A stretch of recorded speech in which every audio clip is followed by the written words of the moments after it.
sećam da sam bila veoma uzbuđena, istovremeno malo uplašena, što je pravilo neku dobru ravnotežu u mojim tadašnjim osjećanjima prema novoj sredini, ali budući da sam otišla zajedno sa jednom drugaricom koja je tih prvih 10 dana bila sa mnom, meni je to bio kao veliki odmah, kao sam početak nečega novog, tako da je bilo skroz okej.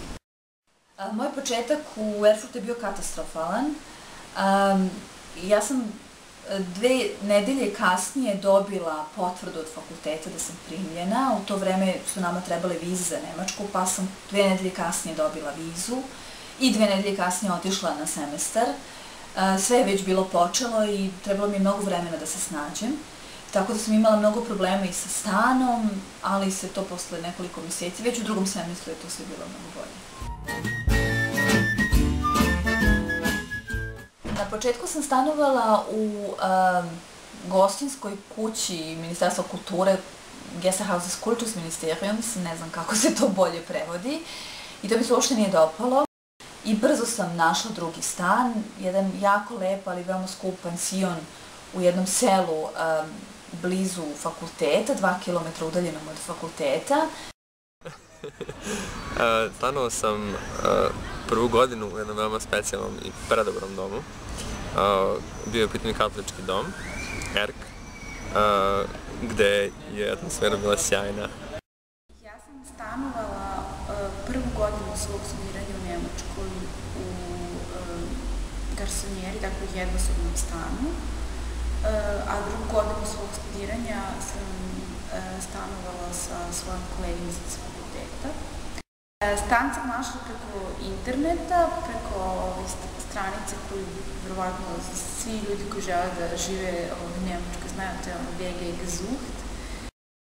Tek u 2. semestru sam pronašla neki oglas na fakultetu i otišla da pogledam stan u blizini fakulteta i pronašla fenomenalan stan, dvosoban, i onda sam našla odmah i sustanarku i tako da je to sve bilo posle perfektno. A nakon toga sam, posle 2 godine dana sam se odlučio da pređem u klasičan dom, gde se možeš da sam spremaš, kuvaš i hteo sam prosto i taj deo boravka, taj deo života u Nemačkoj da iskusim. I 1 godina i 2 godina su mi bile jedne od lepših godina u životu.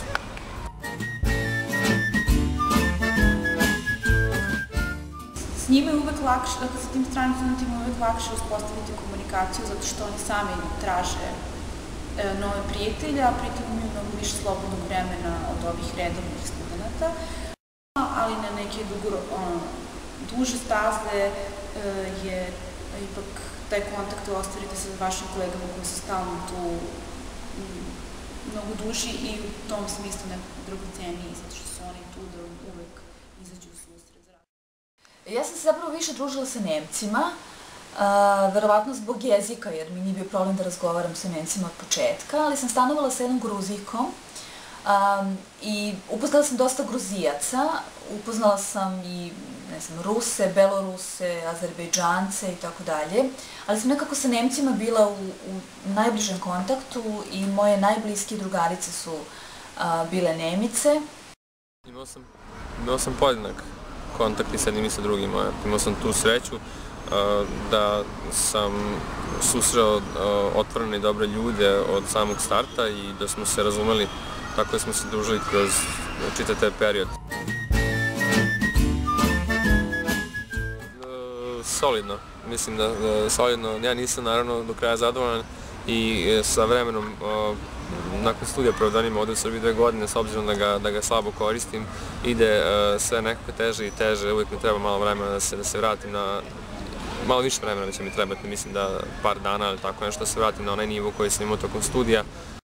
Mislim da se sada na nekom nivou, nakon tog studiranja na njemačkom, pisanja na njemačkom, na koga zaista mogu da kažem da ga veoma dobro poznajem. S druge strane sam dosta izvolela ovaj jezik zato što mi je otvorio potpuno drugačiji način poimanja stvari i razmišljanja o stvarima. Nemački sam učila od 5. razreda osnovne škole jer se biralo između nemačkog i ruskog.